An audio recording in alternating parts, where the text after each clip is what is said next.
Here are 5 quick tips to improve your photography in 2025. Let's go.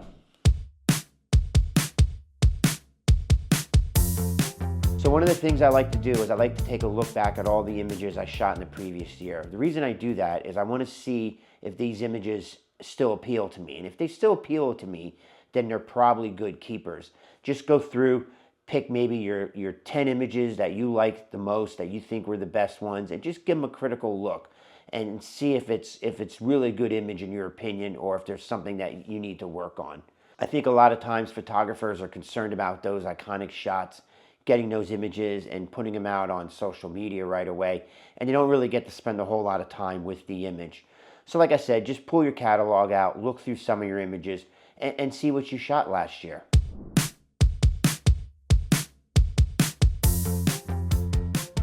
So now that you went through and looked at all your keepers from last year, the most important thing now is to identify if you find any trends in those images. For instance, did you change your shooting style?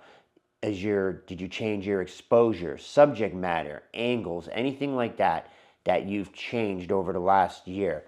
And that's good to know, because experimentation is really good. You also want to look for some negative trends. One of the things that I found out recently by looking at my images is I don't have a lot of images that are shot with a long lens. I do a lot of nature photography and landscape.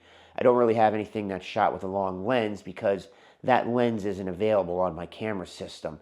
So I'm noticing now that a lot of my images are actually falling into that wide angle to medium, zoom ratio.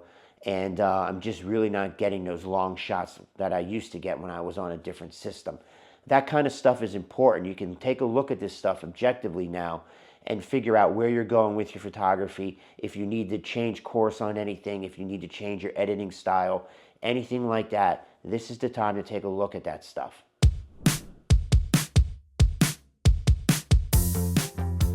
So one of the things I like to do is actually go through my raw images I shot in the last year. And the reason I do this is because I just like to see what I shot, but more importantly, I want to make sure I didn't miss anything. Sometimes, time constraints, clients want images, or you're on a trip and you just want to get a couple iconic shots out right away.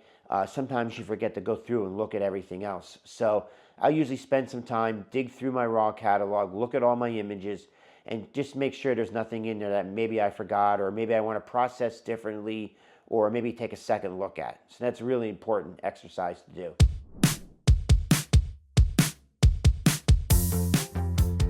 So one of the things I really like to do during this time of year is I also like to get constructive criticism from a group of photographers that I talk to regularly online.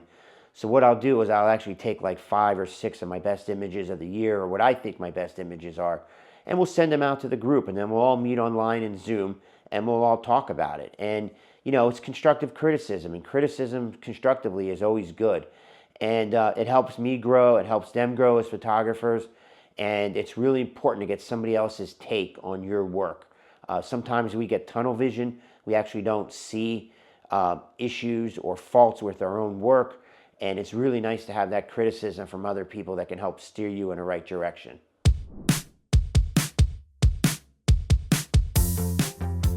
So my bonus tip for this video is just to take a look at your editing styles, developing that kind of stuff. See if there's anything you want to change. See if there's any trends that you want to start doing or you want to keep up with, or at least get an understanding of what that trend actually is. Remember that the photo's created in camera, but the photo's really mastered in the editing process. And I think that's an important thing to remember. So that's it for today's video. Thanks for checking out the channel. Listen, if you guys like what I'm doing here, please like and subscribe, and hopefully we'll see you out shooting. Take care. Bye.